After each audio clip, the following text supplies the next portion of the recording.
there are a lot of questions. You've got a lot of questions as well. But I'm just going to start off with a very open question to the people here today. And I'm going to start off, and I'll just go from my immediate right, and I'll work all the way down to Dr. Birol at the end. Greta Thunberg, I'm just going to ask you what your message is for the World Economic Forum here today. Very nice to see you. Thank you very much indeed for joining us today. Thank you for being here, and thank you for So we are right now in Davos, where basically the people who are mostly fueling the destruction of the planet, the people who are at the very core of the climate crisis, the people who are investing in fossil fuels, etc., etc.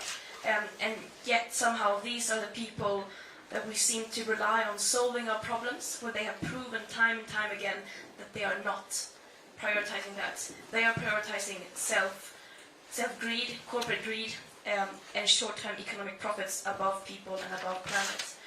And we seem to be listening to them rather than the people who are actually affected by the climate crisis, the people who are living on the front lines, and that kind of tells us the situation, how absurd this is.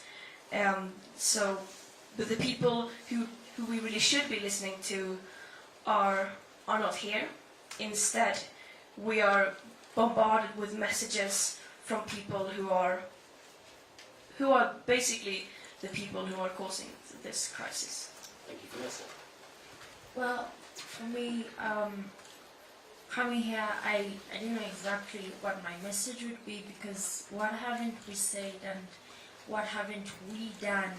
What haven't we, communicated enough? The climate crisis is evident in the areas that are most impacted.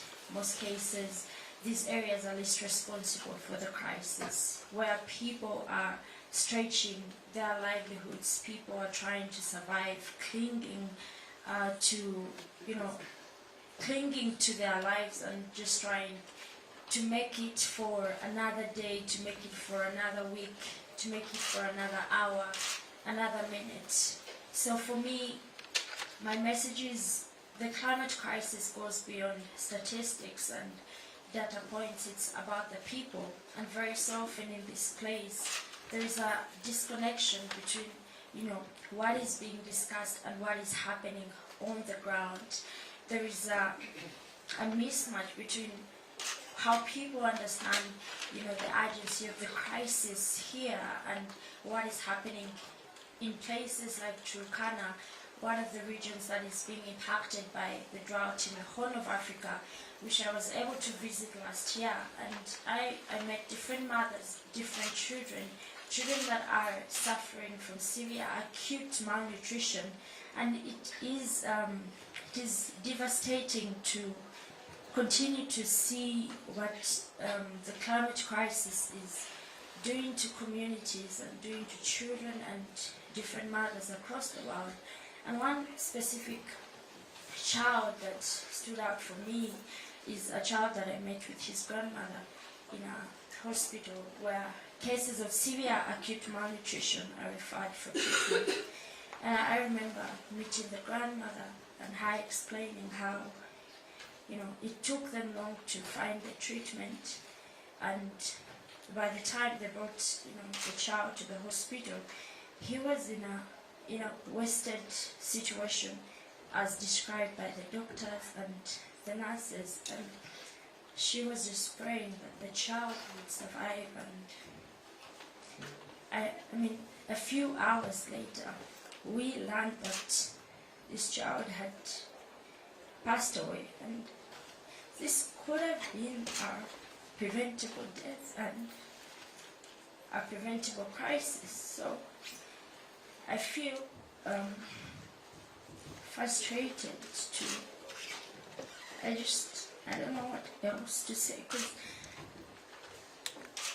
the urgency of the crisis is evident and people are dying, and it's like our leaders are playing games and they don't see the challenge that's happening. I am frustrated and I'm so hurt by what is happening and the inaction why is it so hard for people to understand the urgency of what is happening? We could save very many lives, because so many people are stretching to try and survive the next minute, the next hour, the next week, the next day. And here the discussions are on growth, development. Why don't we slow down a bit and talk about lives and people? It's just frustrating. Vanessa, thank you very much indeed for that. Helena. I come from an indigenous community in the Amazon rainforest, and for decades we've seen how our forest has been cut down, again in the name of development, for oil exploration, for extractivism. The same industry that has caused the climate crisis is also destroying our territories. And while they're at it, they're also committing human rights violations. We don't see the sense of urgency reflected in action. Indigenous communities, indigenous peoples, youth, scientists, we've all been pointing towards a direction where the oil industry they're not going there. They're not going there, the world leaders are not going there. And something that Vanessa said, like, we're frustrated, but what else can we do? We've said everything, we've done everything we can, and you know, and still we're going into this really dangerous direction. We're taking a really dangerous path, and we're already seeing how people are suffering on the ground. We see that every day in our lives, and you know, it's completely insane that we are allowing this, and we have people here in Davos that are enabling that through government, through investing in fossil fuel, and at some point there needs to be a stop. This is criminal. This is criminal behavior, and it should be judged as so as well. Yes, I'm a climate justice activist from Germany, and I spent the last week with Greta and many others defending livelihoods against coal diggers in the Rhineland in Germany, which is the largest single source of CO2 of the whole of Europe. And many people then said, oh, it's an interesting change of scenery coming from the mud in Lützerath to Davos, whereas we walked through the dirty mud in Lützerath, and now we in Davos witnessing dirty deals being made, so I'm not sure how much of a change that actually is. Chancellor Scholz yesterday said that the future belongs to renewables, and I think there's one part of the sentence that he left out, which is the future does not belong to the fossil fuels. And if we look at the business plans, however, of the big fossil fuel industries worldwide, 96% of oil and gas industry plan to expand, even though we know that the science is very clear, the numbers are very clear, there cannot be any fossil fuel expansion happening everywhere. Yet the business plans and the investment plans, they tell a different story. And what does it mean? What kind of message is coming from that? And the message is, I think, quite clear. The future will not belong to the fossil fuel industries, but they won't lead into that future themselves. As long as fossil fuels get to make the rules of the end of the fossil fuel era, there will not be an end of the fossil fuel era. Someone will have to draw the line. Someone will have to say enough is enough and end the destruction. And that end, and I think we can be certain here, will not come from the industries themselves. And it will not come from slow plans to transition to somewhere. Right now we see that across the world an expansion and an intention is being planned when it comes to fossil fuels. So as long as fossil fuel industries are planning to expand, someone else will have to say no to that. That's why we're turning to the EIA, that's why we're turning to governments worldwide, that's why we're going to the streets. And we also know that as long as investors like BlackRock, like Deutsche Bank, like Qatar, who are the lead investors of RWE, who we fought against last week, as long as they plan to invest in new fossil fuels, they are on the wrong side here.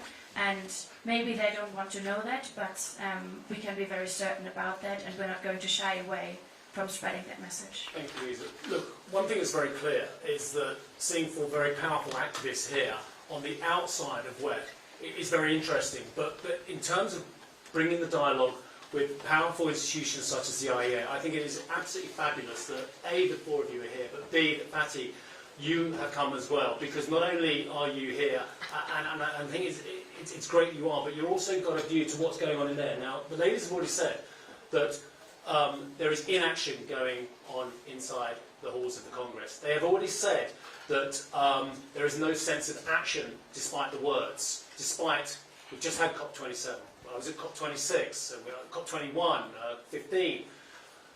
How different is what you're hearing here to the sense of urgency in there, Fatih? Thanks, Steve. First of all, many thanks for the invitation. I think me being here is already a very important signal that I wanted to give the world. But may I first things first, may I first thank to Greta. Vanessa, dear Vanessa, thank you very much. Helena, Luisa, thank you very much what you have been doing. Steve, my message is the following. Energy is responsible for about 80% of the emissions causing climate change. Okay? If we are not able to transform the energy sector, we have no chance whatsoever to reach our climate targets. So we have to transform the energy sector, making it clean, making it secure.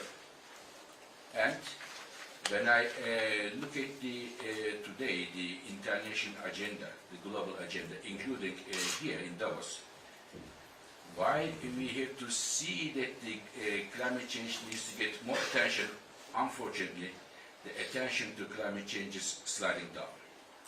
I find it rather worrying, and it is the reason I thought it is now time to ring the alarm bells, bring the climate crisis together with other crises, the energy crisis, food crisis, at the top of the international policy agenda. And I think this is my main message. Climate agenda needs to get, it is a priority in the agenda of the decision. Let me just get something straight, Fatih, because the activists believe there can be no new fossil fuels projects in order to hit 1.5 degrees. You believe there should be no more fossil fuel exploration, production, new facilities to reach 1.5 degrees. Why is it that the most preeminent organisation, perhaps globally, certainly amongst consuming nations, is saying that, and yet new production is going ahead? So, Steve, the issue is we have to keep the temperature increase to 1.5 degrees Celsius. If it goes above that, the rather fragile equilibrium of our planet will be distorted. We will be all in trouble. In order to do that, we need to get energy from clean, carbon-free energy sources. Okay? And to do that, the magic word is investment. Today, investment in clean energy. Today, the world invests about $1.5 trillion. In order to be in line with our climate targets, it needs to go to $4 trillion clean energy investments. And most of them need to come from the developing countries, hopefully with the help of the rich advanced countries. Now, if we do that, if we bring our energy from clean energy sources, then we don't need any more coal, we don't need any more oil and gas, new investments there. But the point of departure is making clean energy investments and having a clean, secure energy future for all. And there is enough money worldwide, there is enough capital. What we have to do is capital and clean energy projects, especially in the developing countries, need to meet. And what is missing, in my view, is the international political will.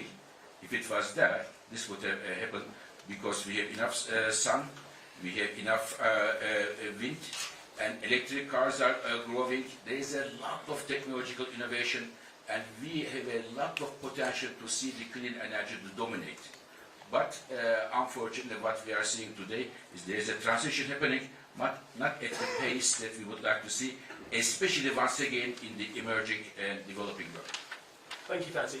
Greta, you have spoken inside the realms of the COP process. You have spoken outside of the UNFCCC process. You have been inside where talking, and now you're outside. I've done a lot of work just looking at the way you've changed, and you just seem to be on the outside now rather than talking to people on the inside. And I think that's a great shame, because I've been speaking to some amazing people in there the last week, including the Pakistan Minister for Climate Change, who was incredibly powerful, about 1,000-kilometre lakes that just appeared, about farmers having to deal with 50-degree plus heat as well. Do you not feel that your very strong voice actually would continue to do good work if you were actually talking to those powerful people and to those people and just giving them some leadership? Well, first of all, there are already activists doing that, and I think that if there should be activists inside speaking to these people, it should be those on the front lines and not privileged people like me who are not experiencing the first-hand consequences of the climate crisis. But then again, I think that right now the changes that we need are not very likely to come from the inside. Rather, I believe they will come from the bottom up, so to speak. Because without public pressure, without massive public pressure from the outside, at least in my experience, these people are going to go as far as they possibly can. As long as they can get away with it, they will continue to invest in fossil fuels. They will continue to throw people under the bus for their own gain. So I believe that the changes we need right now needs to happen on the outside. We need to build and create a critical mass of people who demand change, who demand justice. And of course, we can do that also from the inside. But yeah. I mean, Helena, Ecuador is suffering its own concerns and deforestation and oil groups and gas groups and what have you. Just tell us again where you see the campaign going forward, because I think many of us feel that we have to be pragmatic in terms of working with and understanding the pressure from the outside as well. How do you see the campaign going forward from here? I completely agree with Greta that we need to build massive movement of people that are demanding change and are demanding justice. And when we are talking about the energy transition, when we're talking about the green transition, we also need to make sure that that is just. And I think that's really, really important, that we have voices from the places that are being affected both by climate change, but also by the place what the energy transition would mean for communities on the ground, vulnerable communities. And I think that perspective really needs to be taken into account by the private sector, and it's a perspective that cannot be left out. Because if we do that, we're leaving out people again, just like we've done during the entire climate crisis. And I would like to, together with Greta, Vanessa, Luisa, and I, we've created a cease and desist letter to oil CEOs, urging the oil CEOs to phase out from new fossil fuel. We know that they knew. There's a report that's come out saying that they knew way before us what they were doing when they were exploring for oil. They knew what the consequences would be of CO2 gas emissions. They knew the irreversible consequences, the huge impact it would have on people's livelihood, the huge impact it would have on the environment. We launched this a couple of days ago, and we're almost reaching 900,000 signatures, which really shows the commitment of youth, which really shows the commitment of civil society and people, and the change that we are demanding. And this is a message to these CEOs and decision makers of how urgently we want and we need change. And we are very happy to see that this message is in fact in line with what the EIA says very clearly, that there cannot be any fossil fuel expansion happening anywhere. Fossil fuel industries had 40 years time to prove that they're up to anything good. They clearly failed. And so the message is very clear, and this is not just clear to us activists, it is clear to people everywhere, especially those fighting at the front line. So we are very happy for you to be here today, and we would very much invite you to carry on this message with us, Mr. Birol. So we already have our open letter on 18th of May 2021, when we made the clean transformation of the global energy sector, net zero 2050. We made our report. So we are very happy to see that there will be a big increase, hopefully, for clean energy investments, not fossil investments, so that we can both have energy, because energy is a good thing. What is better is the emissions. So we'll have both energy, and we are going to reduce the emissions and their impact on the climate. So I am very happy that our activist colleagues here are pushing this agenda forward. Luisa, let me just come back to you. And a little gentle pushback as well, because I understand what's been going on at Gatsby, and I understand why you were there as well. But when you look at the longer message from Scholz, he said the following: we're going to be 100% energy from renewable sources by 2035. Wind and solar to reach 80% by 2030. Germany will be climate neutral by 2045. This is a good progression. This is a good result in many ways. There are other crises going on in the world. The catchphrase here, and they love a catchphrase here at WEF, is polycrisis. Keeping the lights on in Europe, fighting against the Russians in Ukraine as well. This has created new dynamics and other crises. And I understand what all of you are saying, including Fatih, about climate initiatives slipping down the agenda, but actually the short-term remedies to actually keeping the lights on in Europe, action had to be made. And I know you're going to push back at me there. Excellent question. Well, what we see since really the climate movement started and really emerging at a different scale across the globe, there has been a response by leaders, and that was a friendly message to the PR departments for more green headlines.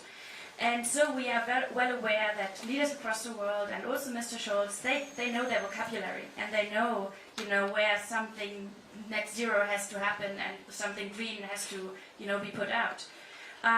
But we don't say listen to the science for a joke.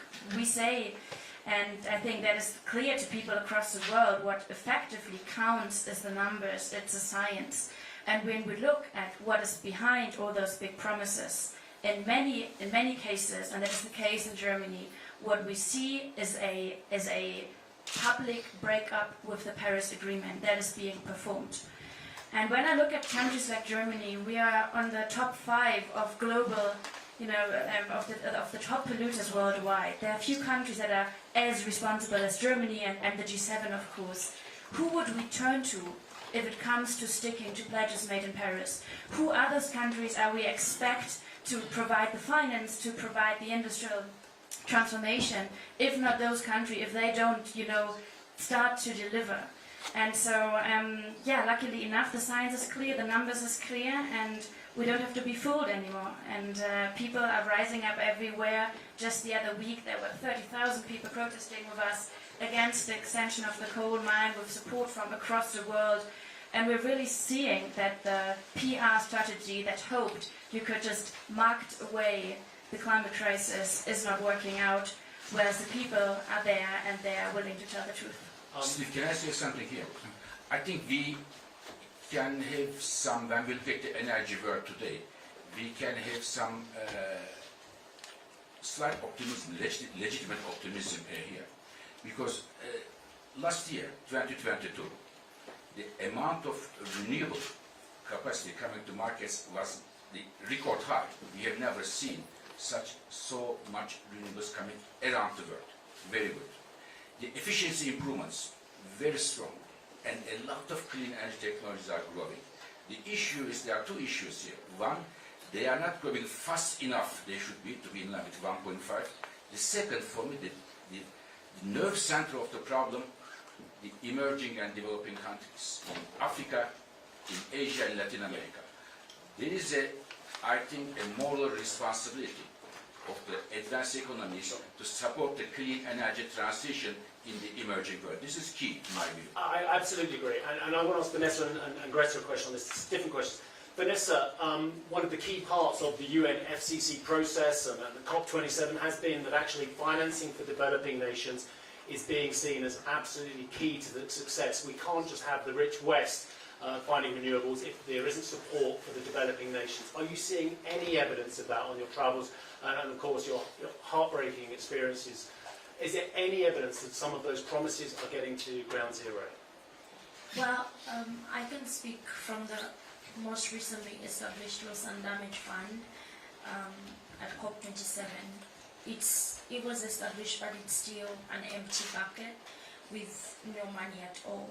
And coming here at Davos again, you mentioned something about the energy crisis, keeping the lights on for Europe and the West.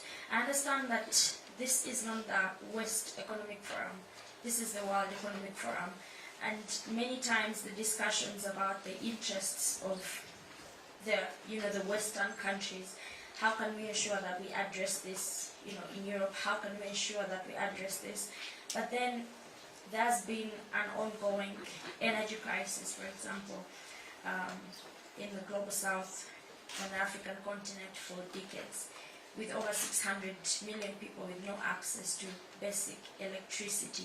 So I think that this really needs to be treated like a world economic forum, because I think the world doesn't only constitute of Europe and the West in general. So I just really wanted to say something on that previous question that you asked, that if there is an energy crisis, it's not just in Europe, it has been there for decades, and we need the massive scale up of renewables, especially in communities that are experiencing energy poverty or that have been experiencing energy poverty for decades. So yes, there is a need for that finance for adaptation. There is a need for real money for loss and damage, because with whatever crisis that we see,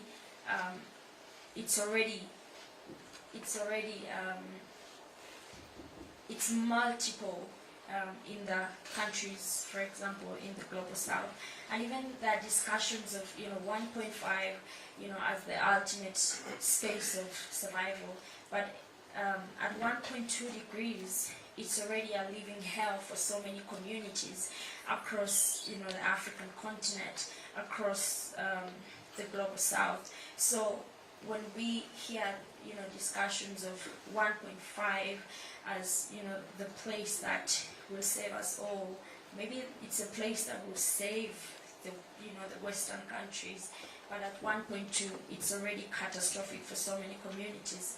And that's why it's really important that we cannot have any new fossil fuel investment. The UN Secretary General Antonio Guterres announced that the business models of fossil fuel companies are inconsistent with human survival. They're inconsistent with human existence. He already said it's more an economic madness to make any more of these investments. So to ensure that people are protected, not just in the West, but the entire world, we must phase out all the fossil fuels, and that is coal, oil and gas, and massively support a transition to renewable energy, especially in the global south. Thank Can I say something to support Vanessa Africa? Yes, Because Africa we don't talk much. Now, in sub-Saharan Africa, every second person doesn't have access to electricity. That's number one. Number two, 2 out of 3 households using primitive cook stoves for cooking, which creates a lot of respiratory diseases, especially for women and children, and it is the top 3 premature death reasons in sub-Saharan Africa. This can be solved, this problem, both of them, access to clean electricity and access to clean cooking, with a very small amount of money, enough money to pay a 1 LNG terminal in one country. You can solve the problem in entire sub-Saharan Africa, just to put in that context. I think the only challenge is that we are only discussing about the energy crisis, and like you've said, we don't talk about Africa a lot. I really picked that, and I think it's really problematic because it's like Africa is an afterthought, or so we're busy focusing on privileged countries while leaving out communities that have been suffering for decades. The world doesn't revolve only around the West. Yeah, and it's not just Africa or the West or developing versus developed, because the ramifications in terms of migration and social issues will affect the whole world if indeed these aren't addressed. Greta, a very difficult question is, how should the developing world be allowed to develop? Should we actually allow, but should it be okay for developing nations to use coal, to use oil, to use gas, to use fossil fuels, so they can industrialise, so they can keep the lights on, so they can provide feedstocks for agriculture? It's very tricky to know what developing nations should be able to do, rather than, again, the rich West that this concentration of a lot of this topic has been about. First of all, I think that the term developing countries is a bit misleading. It's not like they are underdeveloped, it's more like they are overexploited by other countries like ours. And I don't think I'm in the position to tell others what to do. The climate crisis boils down to justice and what's already happened. This is a cumulative crisis. What we do, the emissions we emit, stay in the atmosphere for a very, very long time and will continue to destabilize the biosphere for many, many generations to come. And of course, not only environmental effects, but also thus people. So who am I to say that I've had these privileges, but now others that haven't been able to do so shouldn't, because we are facing a crisis and so on. Of course, that's what the very roots of this crisis is, this mindset that some people are more worth than others and so on, that we seem to be sacrificing people for this. And this just, the thing that this does is that it only puts the so-called Western world in an even more responsible position. Not responsible, but you get what I mean. We have an even bigger responsibility. Because to compensate and to make sure that equity is at the heart of climate action, we cannot continue to overlook these effects, and it needs to be embedded in every conversation, every discourse, and yet it is still completely absent. Okay, thank you. Right, okay, we have a limited amount of time left. I'm seeing all the hands going up. This gentleman's been very patient. He's put his hand up 4 times as well. If you just tell everybody what your news organisation, who you are, and then direct your question. Thank you. David Geddes, New York Times. This November, COP28 will be hosted in the United Arab Emirates, one of the world's largest oil producers. And the UAE has selected its head of its state-owned oil company as the head of the proceedings. Greta, what does that say to you about the proceedings, about COP, and how does it affect your expectations about what we can expect? Greta's just asked if we can make this an open question. Maybe if one of you wants to answer, maybe you could give a conclusion on it as well afterwards. Luisa, Helena, do you want to pick up? Well, obviously it's ridiculous, and it's not new though. We've seen the last COP in Egypt and how fossil fuel lobbyists flooded that space. So why should that change if nobody who is in the position of power demands those places to be working towards justice and not just towards more lobby deals? I just think it sends a message also where we're headed right now, for putting the heads of fossil fuel companies to lead climate negotiations. We've had them investing and in COPs for decades now, and we've seen where that has led us, which is nowhere. There's a huge interest of conflict there, and it just sends this message of actually not taking it seriously. And I think it's exactly what they're doing. They're not taking this seriously. Vanessa, do you want to take on this as well? No? Just final word for your question. Lobbyists have been influencing these conferences since basically forever, and this just puts a very clear face to it. Yeah, exactly as previous panelists have said, it's completely ridiculous. I think, who's on the next question? The gentleman here? Okay. My name is Hannes Koch, Tageszeitung Taz, Berlin, Mr. Birol. Germany's Chancellor Olaf Scholz is in favor of exploiting new gas resources off the coast of Senegal, West Africa, and he argues these gas resources would be a bridge for developing countries to get rid of coal power plants.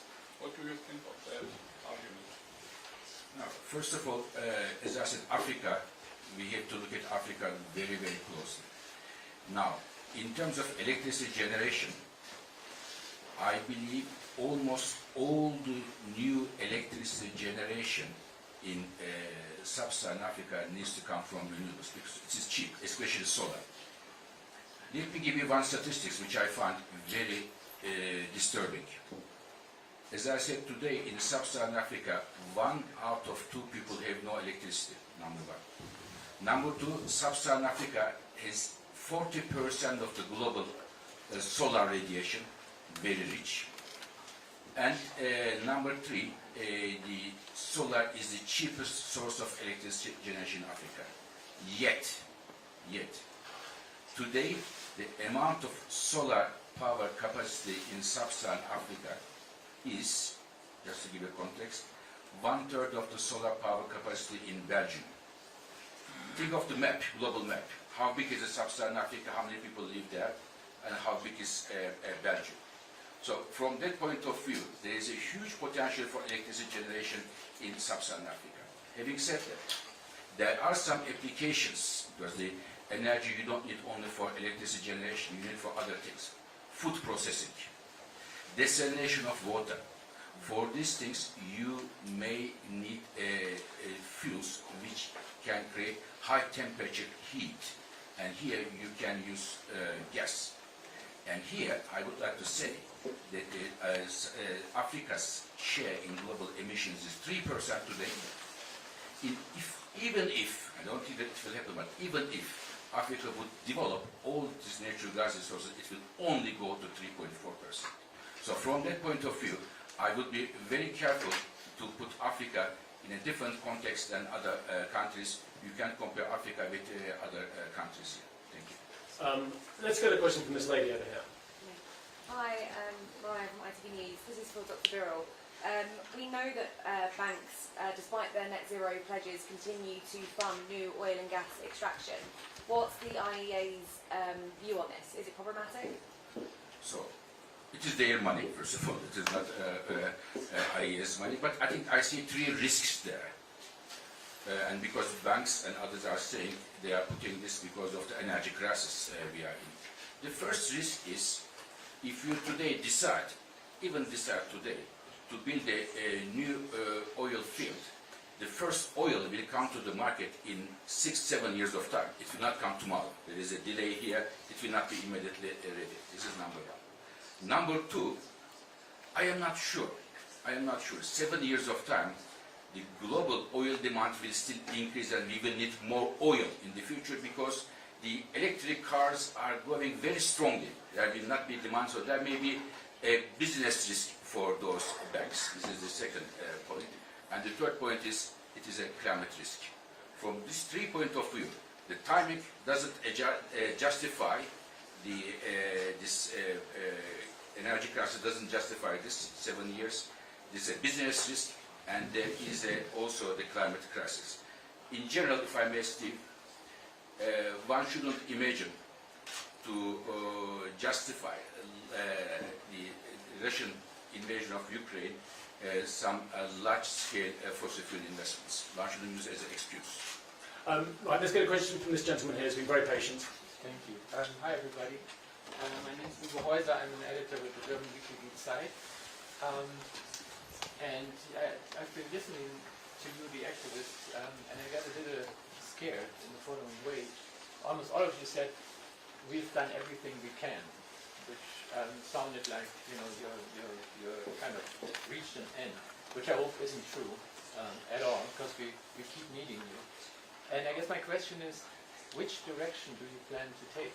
I think there are two major weapons for to avoid, as Vanessa said on her T-shirt, these stupid bridges, as they are called, into nowhere. One is capitalism, sort of feeding the oil and gas industry with its own weapons, meaning with cheaper renewable energy, especially in the south of the world. We're far from that, but I think that's one way to go. The other is litigation. There's a lot of focus in litigation. So my question is, where this Fridays, where do you intend to go to make sure that your influence stays high? So what I'll do is just to say, I've got time for one more question after this. So one of you, I'm not looking yet. And what I want to do is, if I may start with all of you answering that question, if you would as well, and I'll start off with you, if you would, Luisa. And should we take another question to answer too, maybe, or not? Well, you've got two questions there anyway. Okay. You going down the Yeah, yeah. litigation route, and Okay. what other route forward? Well, I think it's very clear that as an activist, what we do what we do not because it's easy or because it's convenient, but because it's necessary. And we don't do it despite it's hard, but because it's hard and it's a tough run. And what we see, though, is that we are joined by forces across the globe. And luckily enough, we are more than ever. And we see the most unlikely alliances are building up. Speaking of the protest in the coal area in Germany, we were joined by farmers, by churches, by grandparents, by people from really across the place who start understanding that this is their time to act. And the idea that the climate activists will save us all, it's another myth to reassure in a time where there can't be reassurance on things. So that, I think, is a very important message. And speaking as someone who has successfully sued their own government, I think litigation, of course, is something that we will look at again and again and again. This is a letter to cease and desist, and I think looking at the legal context of that, it is, of course, there are more steps that can be taken there, which I think is very important. I would just like to maybe say one more thing about solving crisis, because that came up from you, Steve, but also from the audience. It's a fairy tale to tell that new fossil fuels will solve any kind of crisis. The energy crisis we're in is a fossil fuel energy crisis. It is existing only because of a singular dependency on fossil fuels, in this particular fossil fuels from Russia. And what we're seeing is that new fossil fuels don't solve energy crises in Europe, but they produce crises across the globe. And whenever someone goes ahead and starts selling a new fossil fuel project as a solution to any kind of crisis, I think it's a journalistic duty, but also a public duty, to challenge this and to ask what kind of crisis to be solved and which new crisis is to be produced here, which, as we heard on the panel, is very obvious, I think. May I add something here? I think we'll come back to that just for that. very briefly. I think that the lasting solution to our energy crisis go through clean energy investments. Just for that. Thank you, Fatih. Helena. I think the reason why we do this is because we know we have something to defend. I come from the rainforest and living there. When I go back here, I go back to a clean river still. I go back to a rainforest that is standing, that is living, that is healthy. I go back to a people that has been fighting for decades. I have that, and I have something to defend. What I can assure you is that we will be, excuse my French, a pain in the ass for everyone who's working towards the new exploration of fossil fuels and destroying our planet. And that, I think, I speak for all. Thank you, Vanessa. Well, I think that one of the challenges that I see is that there's so many people saying that they need us. There's so many people saying we are inspiring. There's so many people giving stunning ovations, but few of them are joining us in our fight for climate justice. So I think that as we move forward, our activists are expected to be strong and all that, but it can be frustrating. It can be frustrating to see the inaction and to see the crisis continue to impact so many people. So I think we need to move from a place of being told that we are needed to people joining us and working with us in whatever space that you're in, if it's in the law, if it's in the schools, if it's in media, whatever thing that you can do, like play a part in our fight for climate justice. Yeah, I mean, we are nowhere near the end. We have only just begun. But no one said that this was going to be easy. It's we know that the changes that we are advocating for are not going to happen overnight, and that is why we have to stay strong during a longer period of time. But also, we cannot do this on our own. The climate activists currently need to multiply many times. We need many more because we need help. Right now we are still moving in the wrong direction. We are speeding in the wrong direction. The global emissions of greenhouse gases are still increasing. We are heading completely in the wrong direction. We need many more, so we urge everyone to join the fight. Okay, I have got time for one short question. I'm going to let the lady, and one short question, and I guess very briefly answers, because I know you've all got to move on as well. So this lady, yeah. Really quickly, the Inflation Reduction Act in the U.S. And you are, sorry? Madison Mills from Bloomberg. The Inflation Reduction Act is getting a lot of attention here at Davos this week, and other nations and global leaders are countering that legislation with their own. What do you make of that legislative tete-a-tete on climate change? Is that effective? Why don't you start off with what you see, positive or negative, from the IRA, and then we'll just move on and just ask if the activists want to comment on this one as well.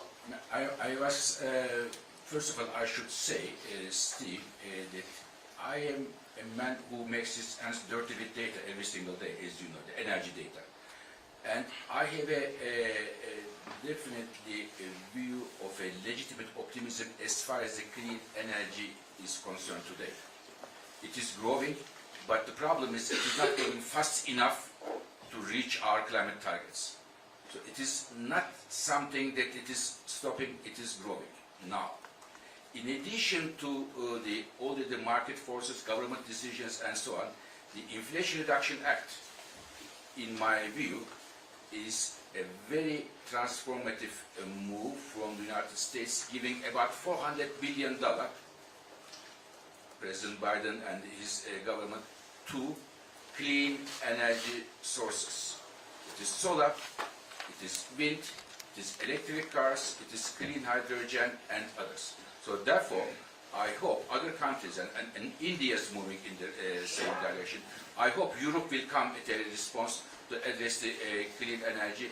They all together have to reach our clean energy goals. So this is my hope, and Inflation Reduction Act is a step in that direction. So it's the public sector coming up with the carrot as well as stick. Does anyone want to comment on what's happening from the US government and what you hope other governments to do in terms of incentivising companies to look for more green initiatives? I don't think we do there. Yeah, okay, right. Why don't I ask a very final question then, and I literally want a 10-second answer from all of you as well. I do want to end this and try and say, is there anything that you're seeing at the moment? I can tell you what I see as optimistic, but I'll tell you afterwards as well. Do you see anything at the moment going on that gives you a cause for optimism? We'll just go down the line very quickly. Greta. The people standing up and raising their voices against all that is happening, that's the hope right now. The hope comes from the people. Vanessa? Same. Helena? Same. And Luisa? Yeah, I think that there were excellent last words. I think we keep it to that, the powers with the people, and as Greta said, we urge many more to join. The term activist itself hopefully doesn't need to exist at some point anymore, because people have understood that standing up for right and for the right to live and for livelihood shouldn't be an act of activism, but the most common thing of all. And maybe I can add to the people also people on the ground are not giving up. They're still putting up, again, hell of a fight. Fatih, cause for optimism. Now, Steve, what I see is that this challenge is really very huge. Transforming the entire energy sector, which has been in place decades and decades. And to do that, in addition to technology, government support and so on, we need one thing, in my view, most important. To bring together a grand coalition of the people who are genuinely interested to tackle climate change, those governments, civil society, companies who are genuinely interested to tackle climate change. And I think this grand coalition is happening slowly but surely, and this gives me optimism. And that is very similar to my optimism, the fact that we've got one of the most powerful men in energy sitting on a panel with four of the most powerful activists in climate change. So I just want to thank all of you. Dr. Fatih, Birol, thank you very much indeed. It's been good to see you again. Luisa Neubauer, thank you very much indeed. Helena Gualinga, really nice to meet you. Vanessa Nakate, incredibly powerful. I mean, thank you very much indeed. And Greta Thunberg as well. Thank you very much indeed for joining us. A round of applause, please.